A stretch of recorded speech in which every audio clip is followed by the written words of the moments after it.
Di awal film, kita diperkenalkan dengan seorang gadis bernama Tika yang merupakan gadis dari keluarga sederhana. Namun saat ini ia kuliah di salah satu universitas populer yang rata-rata mahasiswanya adalah orang-orang kaya. Tika memiliki seorang kakak laki-laki bernama Duta yang memiliki cita-cita untuk menjadi seorang sutradara dan punya mimpi untuk mementaskan teaternya di sebuah gedung besar. Adik mereka bernama Dodi yang selalu menjadi bahan bulian di sekolahnya. Namun hal itu tak menjadi masalah karena ia selalu bisa untuk menghadapinya. Rumah mereka berada di sebuah gang kecil di pinggiran kota. Sehari-hari, sang ibu berjualan kue yang dititipkan ke toko-toko di daerah mereka. Sedangkan sang ayah memiliki usaha sebuah bengkel kecil yang penghasilannya bisa dibilang pas-pasan untuk kebutuhan mereka sehari-hari. Namun meskipun mereka hidup serba pas-pasan, keluarga mereka selalu terlihat harmonis dan penuh dengan canda tawa. Setiap malam, sang ayah memiliki kebiasaan duduk di teras rumah sambil mendengarkan lagu-lagu favoritnya. Tika juga terlihat selalu menghampiri sang ayah untuk menemaninya mengobrol. Di sini Tika berpikir banyak hal yang tidak bisa ia dapatkan karena keadaan ekonomi keluarganya. Namun saat ia pulang ke rumah, ia merasa semua yang ia butuhkan ada pada keluarganya. Suatu hari, Duta mengajak kedua adiknya untuk menghadiri sebuah acara pernikahan. Namun di tengah jalan, mereka melihat polisi sedang melakukan razia. Di sini Tika terpaksa turun dan berjalan kaki agar mereka tidak ditilang. Kenapa pakai helm, Dek? Tertib lalu lintas, Pak. Tibalah mereka di acara tersebut. Lalu Tika bertemu dengan seorang waiters yang bernama Bayu.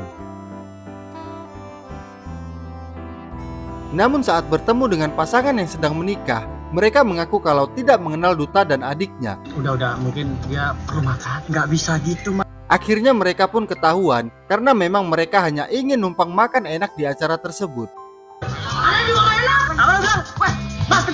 Di sisi lain, sang ayah dan ibu terlihat sedang membicarakan tentang Dodi yang akan segera lulus SD.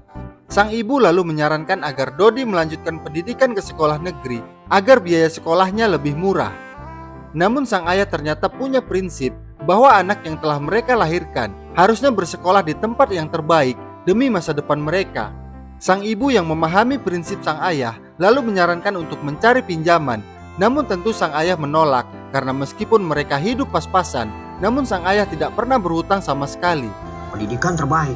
Semua ada yang terbaik. Di kampusnya, Tika memiliki dua sahabat dekat, yaitu Linda yang berasal dari keluarga kaya dan Monica yang merupakan orang biasa sama seperti Tika.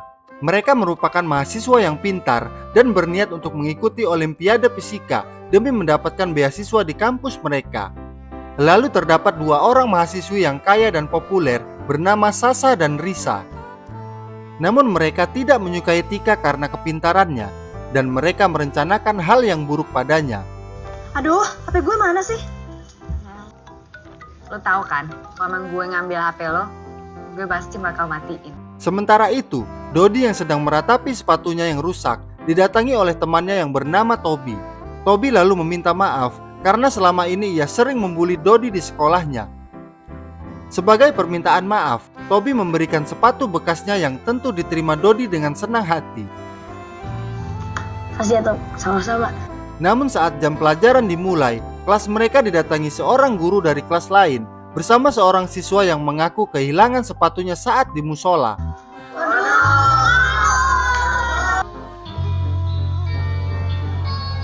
Di sisi lain, Duta terlihat sedang mendatangi sebuah restoran untuk menemui temannya yang akan memperkenalkan dengan seseorang yang berniat untuk mendanai teaternya. Namun awalnya ia tidak diperbolehkan masuk karena tidak memakai pakaian formal. Duta. Raffi. Ia lalu diperkenalkan dengan Pak Anton yang merupakan seorang anggota dewan. Di sini Pak Anton bersedia mendanai teater Duta, tetapi dengan syarat Pak Anton akan berkampanye pada salah satu adegan di teater tersebut. Duta langsung menolak permintaan tersebut sehingga membuat Pak Anton kesal dan mengancam akan menghancurkan impian Duta. Namun hal itu tidak membuat Duta gentar sama sekali. Makasih. Duta lalu pergi dan meluapkan kekesalannya pada pekerja di sana. Lu tadi sama bule, lu hormat-hormat. Ambo orang Padang, Ambo ida orang bule. Saat sedang makan bersama, kejadian tadi tentu membuat mereka bertiga murung. Di sini Tika mengeluh pada sang ayah, bila mereka kaya, mungkin hidup mereka akan lebih bahagia. Sang ayah lalu tersenyum dan memberi sebuah nasihat bahwa dalam hidup, uang bukanlah segalanya. Saat kita memiliki uang yang sedikit, pasti akan terasa cukup. Namun sebaliknya, bila kita memiliki uang yang banyak, maka akan terasa kurang karena kita akan merasa bisa memiliki segalanya. Sang ayah juga mengatakan kalau menjadi orang kaya tidak seindah yang mereka bayangkan. Dan di dalam hidup, harta yang paling tak ternilai adalah keluarga yang harus kita jaga dan sayangi. Pinter cari duit. Setelah itu, Tika menghampiri sang ayah yang sedang melakukan kebiasaannya duduk di teras rumah. Namun saat ia memijit kaki sang ayah, kakinya terasa dingin hingga ia sadar kalau sang ayah telah pergi meninggalkan mereka untuk selamanya.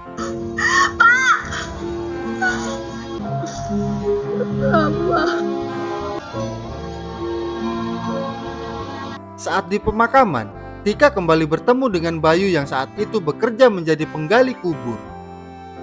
Di sini Bayu menjelaskan kalau ia memang mempunyai beberapa pekerjaan sampingan demi menutupi biaya kuliahnya sendiri. Malam harinya, mereka mulai berdiskusi tentang kelanjutan hidup mereka setelah kepergian sang ayah yang merupakan tulang punggung keluarga mereka. Si ibu lalu berkata, apapun yang terjadi, Duta dan Tika harus tetap melanjutkan kuliah mereka. Dan ibu juga berencana untuk menjual rumah mereka demi membiayai pendidikan ketiga anaknya. Keesokan harinya, tiba-tiba mereka didatangi oleh seorang pengacara bersama asisten wanitanya. Kedatangan mereka membuat si ibu panik karena mengira tujuan mereka adalah untuk menagih hutang almarhum suaminya. Mereka lalu menunjukkan video yang merupakan wasiat sang ayah sebelum kepergiannya. Masih hidup. Ya, kejam banget sih bercandanya. Dalam video tersebut, si ayah menjelaskan bahwa selama ini ia hanya berpura-pura hidup susah agar mereka lebih menghargai hidup. Namun pada kenyataannya, si ayah merupakan anak dari seorang konglomerat yang memiliki warisan sangat banyak, di mana semua uangnya saat ini ia simpan di bank dan akan diberikan sesuai kebutuhan mereka. Namun bila uang tersebut habis, mereka bisa mengambil uangnya lagi. Yang ninggalin warisan yang banyak bang habis. Ya ditransfer lagi. Ini bapak bercanda apa gimana sih? Jadi gimana? Lalu si pengacara mengajak mereka ke bank esok hari untuk mencairkan uang mereka. Hal itu tentu membuat mereka terkejut dan seolah tidak percaya dengan apa yang terjadi. Jangan-jangan kita ini lagi dikerjain, tahu nggak? Mungkin aku udah gila. Keesokan harinya, mereka pun mendatangi bank tersebut dan mendapatkan transferan pertama sebesar 500 juta rupiah. Setelah menerima uang tersebut, si ibu tiba-tiba histeris dan melampiaskan kekesalan yang bercampur kebahagiaan karena selama 21 tahun ini, ia merasa hidup susah dan telah diprank oleh suaminya. Di sini Tika kembali bertemu dengan Bayu dan sedikit malu dengan kelakuan ibunya. Mereka lalu singgah untuk minum es di pinggir jalan. Namun karena Dodi merasa lapar, mereka mencoba untuk makan di sebuah restoran mewah yang berada tepat di depan mereka. Saya minta semua yang ada di menu ini dikeluarin aja mbak, ntar saya tinggal pilih aja mau makan yang mana. Di sini mereka berdiskusi untuk segera menghabiskan uang mereka agar mendapatkan transferan berikutnya. Mereka pun mulai berbelanja untuk membeli barang-barang yang selama ini mereka impikan. Sejak saat itu, kehidupan mereka pun berubah. Dodi mulai menjadi perhatian di sekolahnya dan tidak lagi bisa dibully oleh teman-temannya. Tika juga berhasil mengubah penampilannya dan semakin lama ia semakin dekat dengan Bayu.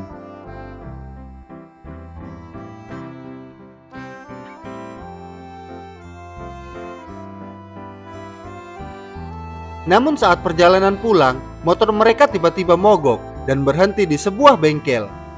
Di sini Tika melihat sebuah motor yang dijual, lalu bertanya apakah Bayu menyukai motor tersebut.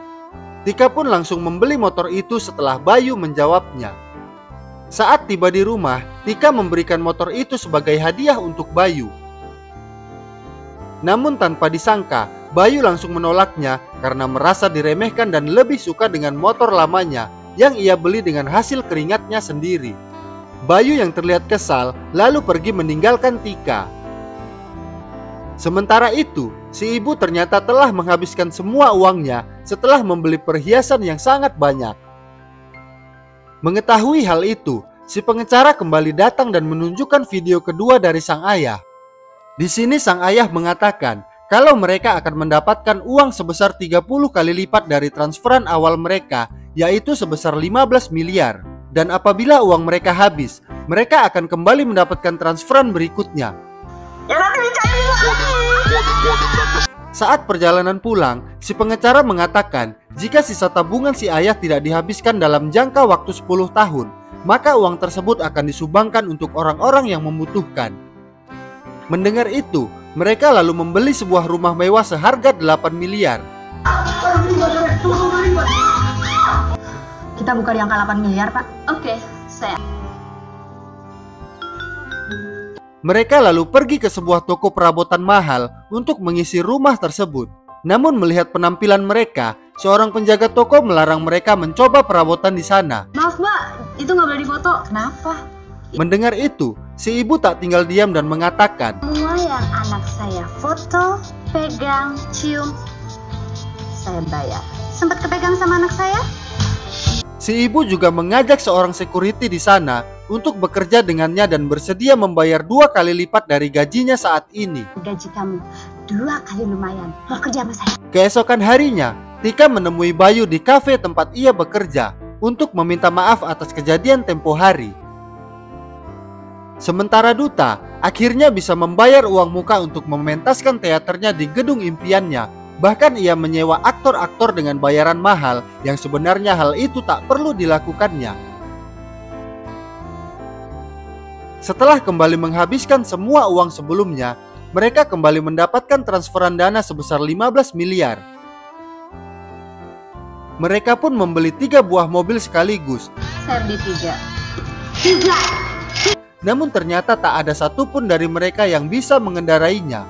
Bu, test drive dong, dicoba. Cari dong. Kencengan dikit dong, Tom. Setelah memiliki mobil, Tobi pun tercengang melihat Dodi dijemput saat pulang sekolah. Dodi.